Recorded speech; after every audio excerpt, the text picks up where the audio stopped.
It is amazing to be back in person, isn't it? And it's brilliant to be here to present the session, Creators in Conversation, How Can Brands Create an Inclusive Experience? I'm Adam Harris. I am the Global Head of the Brand Partnership Studio at Twitch. The role of the Brand Partnership Studio is to enable brands to create on Twitch, and therefore brands are a really important part of our flywheel. They support our creators and enable them to make a living doing what they love. So it's really important that we kind of guide brands on how to communicate with Gen Z, how to engage communities, how to understand the complicated world that is often Twitch and gaming, and that's kind of what we do. So in terms of what is Twitch, it's the question that I get asked most frequently, mainly by my parents. And the way we describe Twitch is it's the world's leading interactive live streaming service. It spans a whole array of content now. It started with gaming, but now you've got sports, music, entertainment, podcasting, all kinds of amazing content exists on Twitch. And it is a combination of this diverse content, this live interactivity, and powerful communities that make it really special. And it's a powerful community that come together every day in their millions to interact, to create real-time, unique experiences, one-offs that can only happen in a live environment. So rather than me kind of trying to explain it to you, we're just going to run a quick VT to show you what Twitch looks like. So please run the VT. Twitch is the next generation of entertainment. The world's leading live streaming service where creativity fills the screen and shared passions create vibrant communities. Where culture happens in real time. As viewers tune in to live, interactive content produced by countless creators found only on Twitch. Twitch brings the joy of co-op to everything, from cooking and makeup streams to professional sports and live music. On Twitch, brands don't just advertise, they become one of us. With credible influencers and loyal communities, in-stream integrations that deepen engagement, high-value sponsorships that strengthen relationships, and truly unique experiences that keep audiences coming back for more. Twitch empowers brands and communities to create together. That's the power of live, only on Twitch. So that's an overview of what Twitch is. And in terms of the setting the scene for our conversation today, online community environments have seen kind of a huge growth, predominantly because of what happened with COVID. And we're human beings, we lack the social interaction that we were able to do in physical spaces. So we started to kind of move on to digital spaces for our community interactions. So we saw a real growth of people looking for those social bonds, looking for that community experience in a digital space. So COVID really accelerated and normalized, actually, the ability to see into someone else's room like we do on Zoom calls and meetings, and it not be weird anymore. And so these big digital communities have grown up, have been established, existed before, but have kind of accelerated during COVID. But as in life, these communities, no two communities are the same. They are very different. They are designed in the image of their founders, and the communities are built around those kind of creators and those founders that start those communities.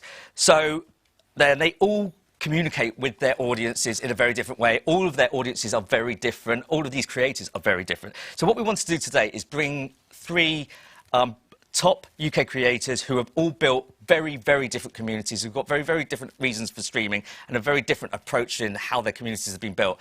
And then apply some best practice for brands on top of that, of how do you build an inclusive and a very diverse community, specifically on Twitch, but it goes wider than that because the digital communities are growing at pace, not just on Twitch. So I'm just going to introduce our creators here. We have Psyche. Hi. Hello, it's Colo. Colo. And Ebonix.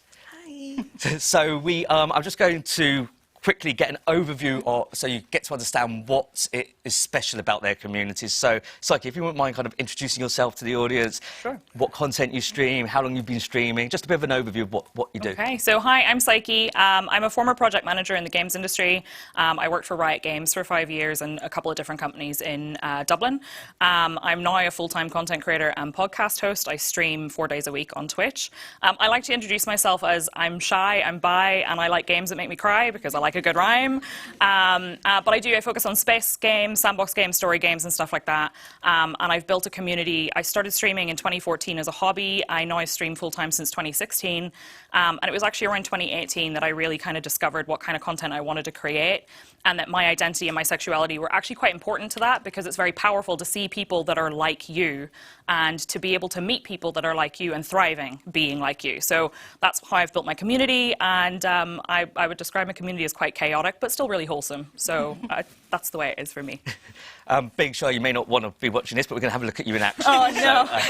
So if you don't mind running the VT on Psyche. A completely normal person. How dare you? I've never been weird in my life. Yes, only one of those, and then you upgrade it. Oh! Oh! Earth like, sorry. That was another weird noise. Hello? Is it me you're looking for? I'm sorry. Oops. Step. Good job, Psyche. I'm trying, man. You need to step up your game.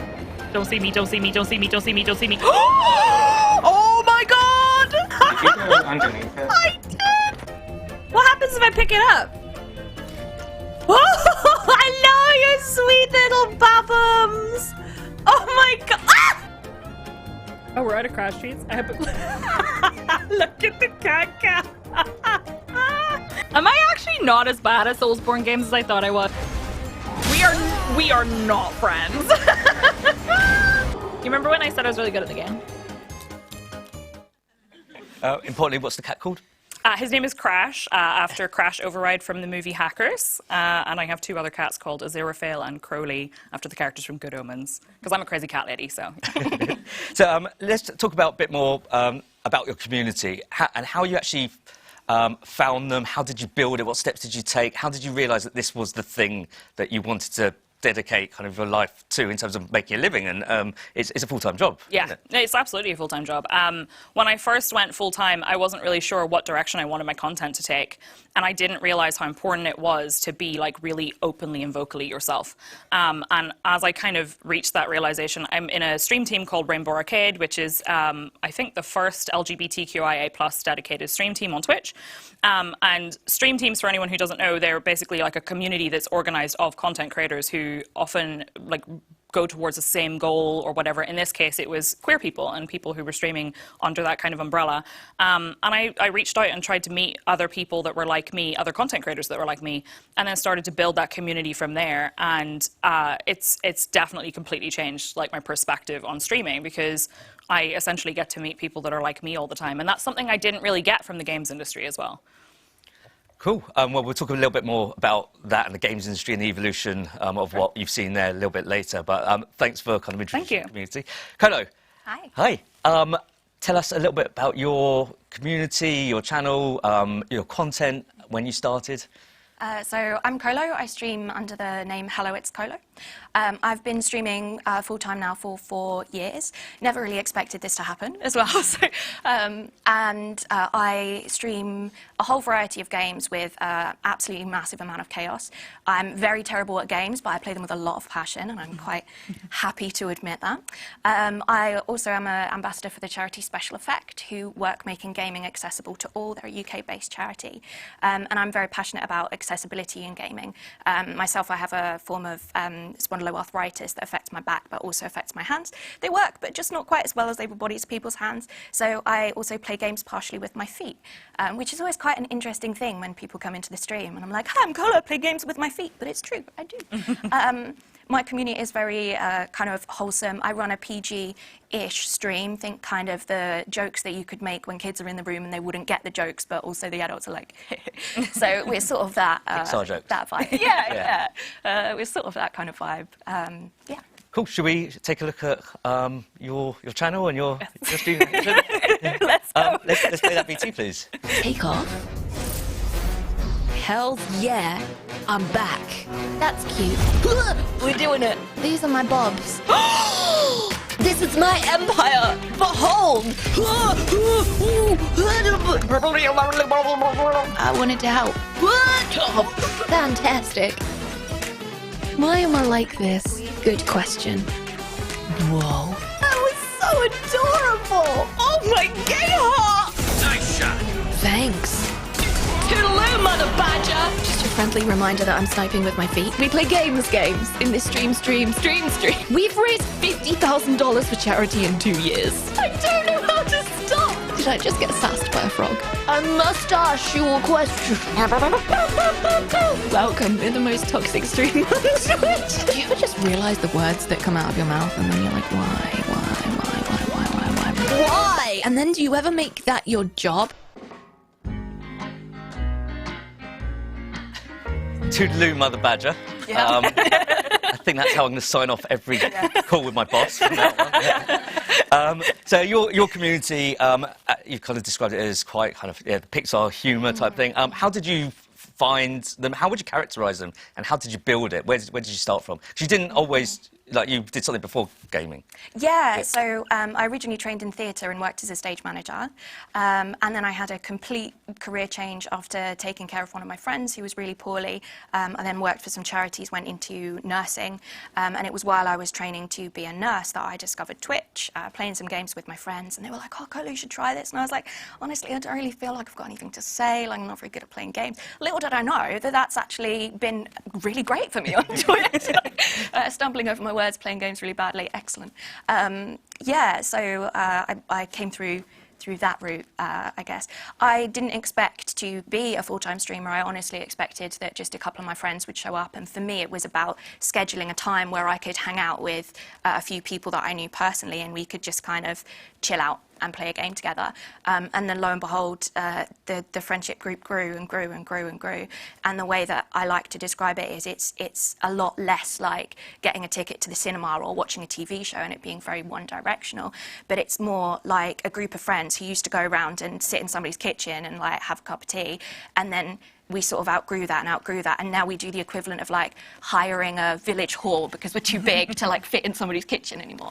And I think that sort of sums up a lot of communities on Twitch and a lot of ways that we interact in that way. My community has a big focus on accessibility as well. I talk quite openly about that. And I have a lot of neurodivergent and queer people and also disabled people in my community.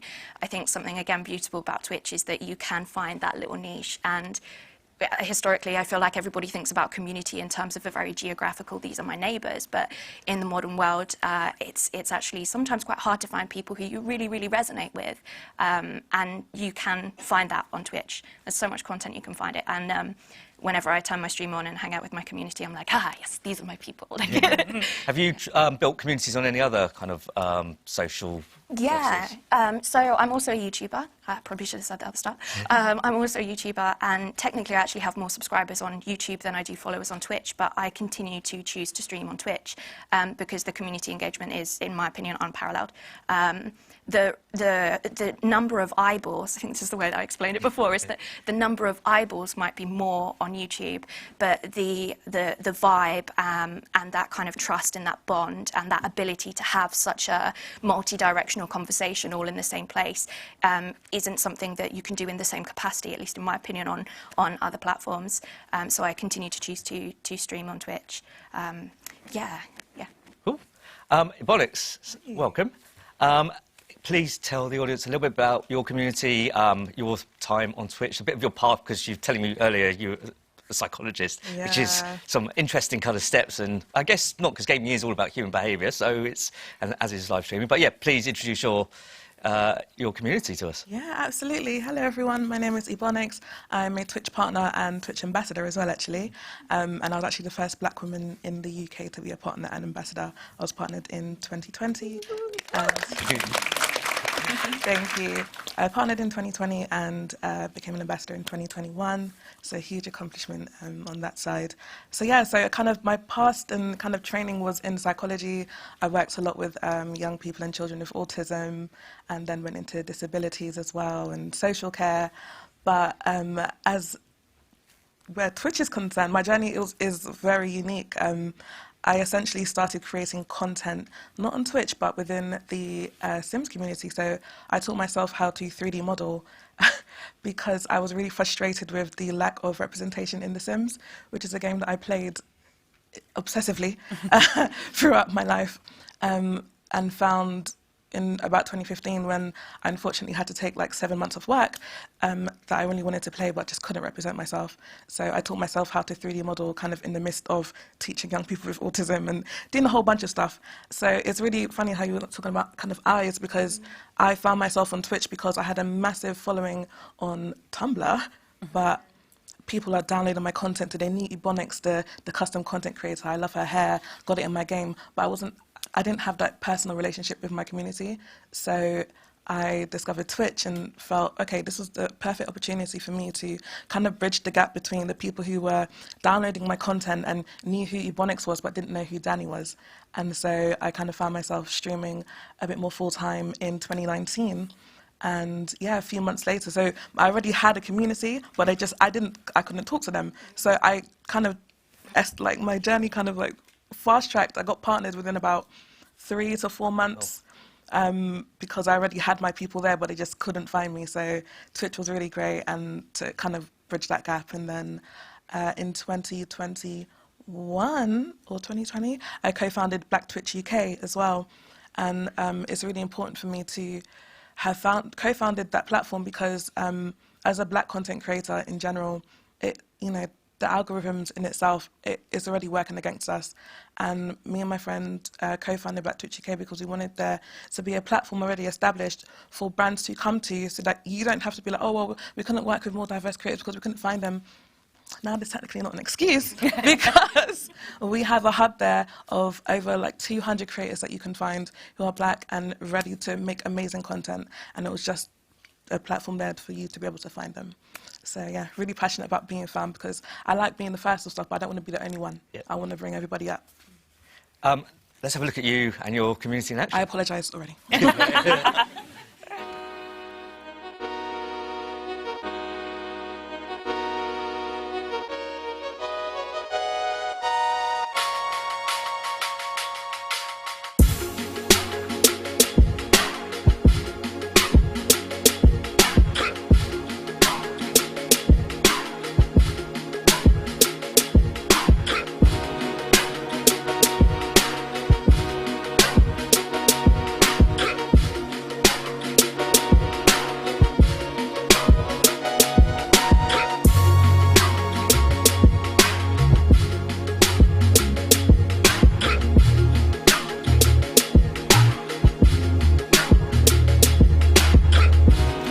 I know I say this all the time and it's biased, but this is the best community on Twitch.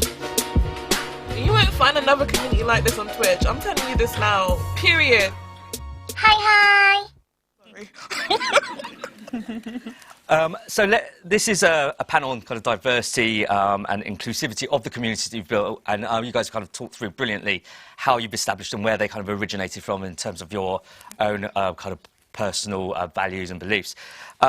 Psyche, as you said, you're a member of the Rainbow Arcade, and I believe you're dedicated to inclusivity in gaming and beyond. And you said you've been in gaming, I think it's almost like a decade. Yes. So I'm interested actually in how you've seen the games industry itself change in terms of inclusivity in respect of LGBTQIA2 plus. Yeah, and just, and how the Rainbow Arcades are kind of playing their part in that. Okay, so as I said, I worked in the games industry. I actually joined the games industry when I was 19. I went straight out of school, decided I was getting a job in the games industry, and then stayed there for 8 or 9 years. And honestly, at least at the very beginning, it was very difficult for me to find people who were like me. More importantly, people who were loudly like me, because I'm quite loud and I'm quite vocal. There were no real dedicated spaces that, at least where I worked, where you could find other LGBTQIA plus people. There were very few women, there were very few minorities. Yes, I think the situation has improved, but Twitch and the Rainbow Arcade in particular, again, the stream team that I was talking about earlier, have kind of given those kinds of spaces, because Twitch, as something that both of you have mentioned, Twitch gives you kind of like an intimate experience, because you're hanging out with people, you get to know them. So if you're hanging out with people who are very like you, you start to build relationships with them, and it can be very, very powerful and very, very supportive for you and for the people that are in your community. I feel like that's something that has got a lot better.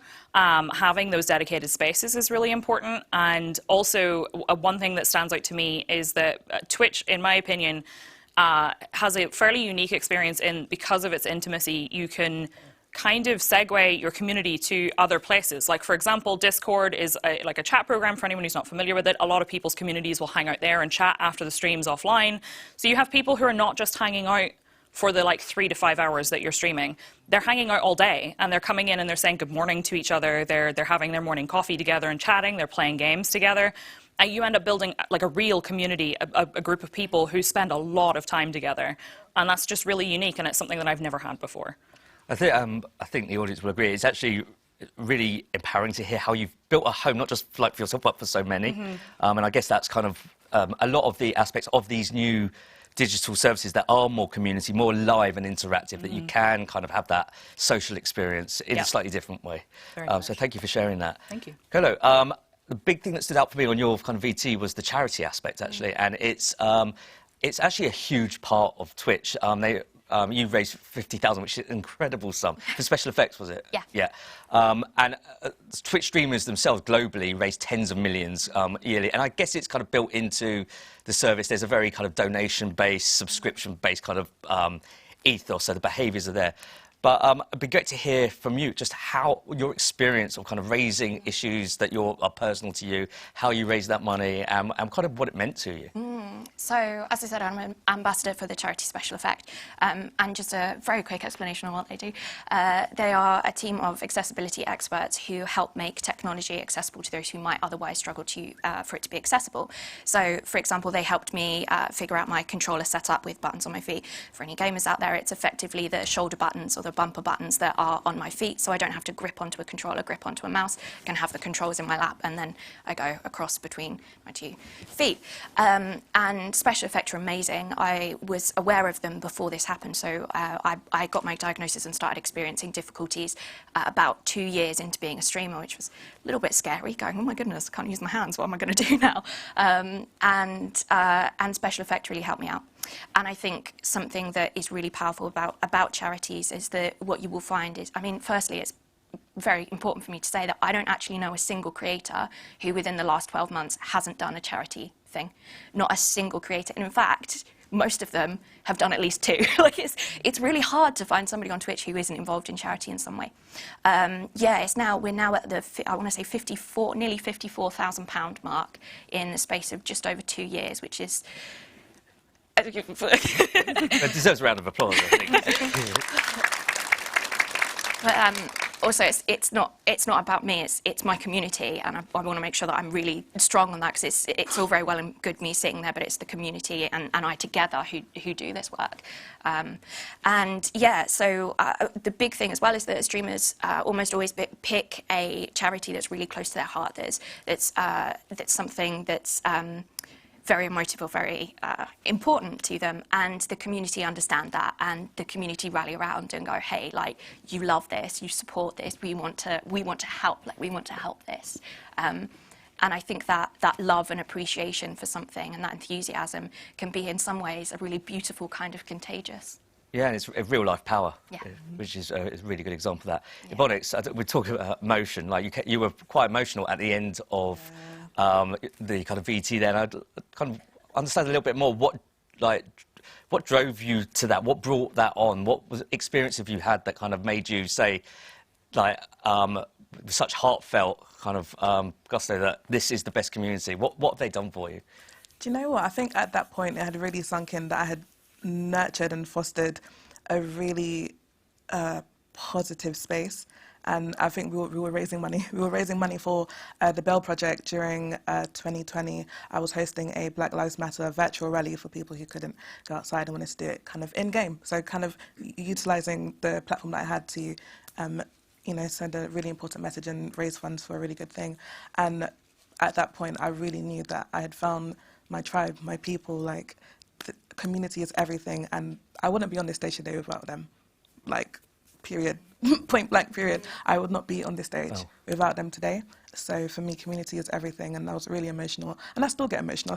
I get really snotty every now and again about it. So I just, those are my people, and it overwhelmed me. And at that point, I was really overwhelmed, because there was a lot of money that we raised for a really important mission, and I knew that we aligned in our values, and that's really important. You've actually created a nice segue for me in terms of alignment of values. Is actually a big element of when you guys work with brands and how brands create kind of shared and inclusive and diverse experiences, because that's a key part. Every community is different, and you have to adapt to the values of both the creator, the community, and it is diverse. So. In the last kind of section, it'd be great to get your best practice tips of experiences you've had and what you would advise brands to do in terms of creating a kind of an inclusive experience if they are going to be working with Twitch creators. So, Psyche, if you don't mind. Okay, so for me, I think the biggest message I would love to put forward is that marginalized creators inherently have blockers that they face in growth. And if you're not targeting those people, those blockers are going to remain in place. And it's really, really important because while the follower number and the viewer count number is really, really important, that's an important metric, at the same time, you shouldn't ignore the engagement and the trust that their communities have in them and that their communities have in each other. That is something that is super valuable. Even if the community is like smaller, there's a lot more engagement and a lot more trust that has been built from that intimate connection that they have. So it's definitely not something that you should ignore. And Colo? Yeah, I think for me, I would always, again, advocate for the diversity in a campaign is super important. And exactly what Psyche said about blockers, but also on top of that, for you as marketers, as advertisers, if you're not engaging with those communities, you're missing out. Like, they're great, you're missing out. And I think also I would say just to try and make it as organic as possible, quite often leading with a, hey, we want you to read this specific script. It won't work because our communities want to hear it from us. They want to hear it as a, we love this product, we love this thing. Like, we really genuinely do. Like, here is something that we really want to share with you. And we want to do that in an organic way. My community have a ridiculous in-joke about how great potatoes are because they are. And I once had a PR company send me a box of potatoes. Now, you get some like incredible, amazing, beautiful PR gifts, but to this day, that is the one that's had the most engagement, and it was a box of potatoes. Like, so I would say also get to know the community and also give the streamer, the creator, a little bit of creative freedom to go, this is the angle that will work about this product or this thing for my community. This is why they will love it, and have that trust in them because it will get you better results. Ebonix, you've worked kind of with us on a whole host of campaigns for Nike, for Apple. What's your advice, having kind of from your experiences? I think for sure. I mean, just it's a massive echo chamber. Just making sure that if you're working with a creator, that your values are aligning with them and their value are aligning with yours. Working with the kind of Nike Future Movement broadcast, one of the first things I worked on them was being a disruptor. And as an actual disruptor in the industry, I felt so aligned with that my community and I were able to have a really open and honest discussion. So it's not always also about trying to sell something. It's also about what values do you have as a brand and how can you work with creators to also share that message. So it doesn't have to be about, money in the pocket, although, pay us correctly. Making sure that you're aligning yourself to the brands with the creators, and also not holding, Black, POC, and marginalized creators to the same standard as the bigger white cis male creators. Like, we're already inherently having a difficult time on the platforms in this industry growing, and having that as a blocker and hold already being held back. I think if the brands that I worked with held that against me, I wouldn't have worked with all of the brands that I already have worked with to this day. So those brands that have actually believed in me, trusted in me, and allowed me to work with them and grow with them, I really value, because they saw me more than what the Twitch, the numbers. They saw me as a creator who has a really positive impact and influence and can, do a good job.